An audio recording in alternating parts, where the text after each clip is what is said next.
My name is Claire Jenkins. I'm from Olney, Maryland, and I attend York College, Pennsylvania. I'm working on my bachelor's degree in early childhood education.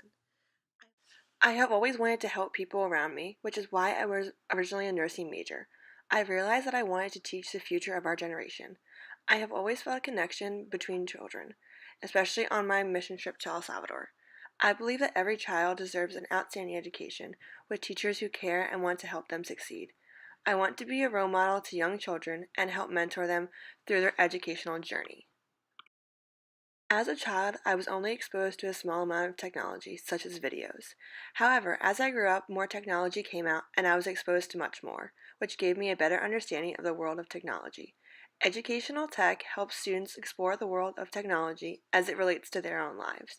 It gives present and future teachers amazing tools to be able to apply to their classroom in an effort to guide each and every child. Throughout my education, I was exposed to technology on a regular basis. When I was in high school, every student received an iPad. Therefore, I am familiar with one-to-one computing. This approach can help many students understand technology and apply it to the world around them.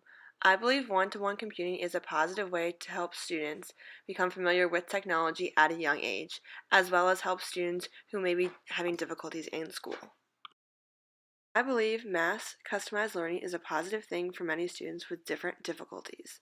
It helps each student learn at their own pace, as well as be able to understand the concepts being taught. Schools now are faced with diversity, which means every student learns at a different pace. This is where mass customized learning can be beneficial, as discussed by Waz Lander in his published article.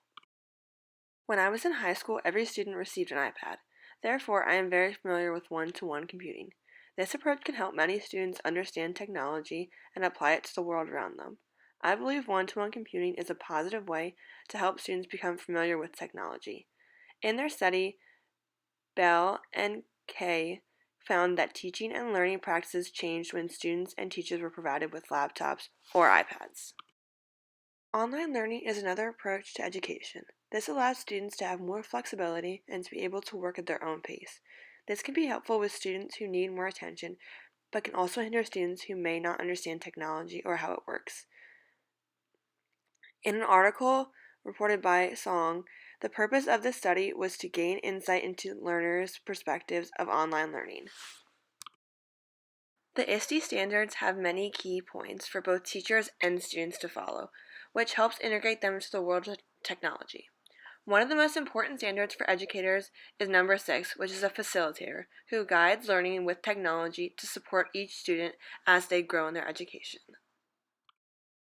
One of the most important standards for students is number 2, which is a digital citizenship. This means they understand the rights and responsibilities of working in an interconnected digital world. All the standards applied in the classroom will allow students to learn the skills and knowledge to further their education as well as later on in their careers.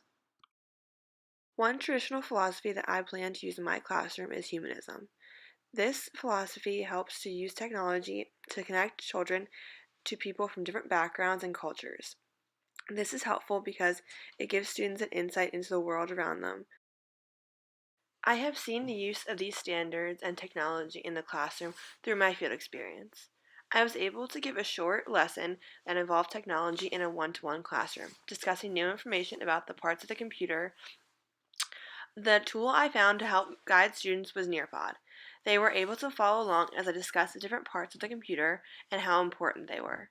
I was able to have small assessments throughout my slides to check for understanding and make sure the knowledge was being retained. I will continue to use technology in the classroom through the tools I have discovered from my EdTech class as well as through my field experience. There are many types of tools that can help to ensure understanding as a lesson and new topics are introduced. I believe that technology can help students as well as prepare them for the world they will be a part of. Technology is a powerful tool that, if used correctly, can make a large impact. I will use many different synchronous technology tools to ensure that I am teaching the information the students need. Nearpod is an example of this technology. It is a great way for teachers to introduce new material. It keeps the students engaged as well as allows the teacher to check up on the students. It also allows for different activities to ensure students are understanding the new material, such as quizzes, boards, and more. Nearpod is accessible on many different devices, which allows for flexibility in the classroom. I plan to use this tool as much as I can because I have seen how much it helps students.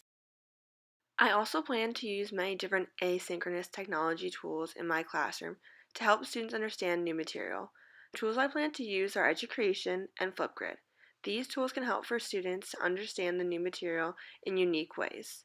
For example, Flipgrid is very helpful when it comes to making videos and allowing students to really understand technology. Technology is a great tool to help guide students and introduce them to new material in many different forms. I do not want to replace my role with technology. However, I do plan to use technology to engage and help students. Educational technology can help students as they continue to learn and develop their skills. I hope to be a mentor in the process with technology.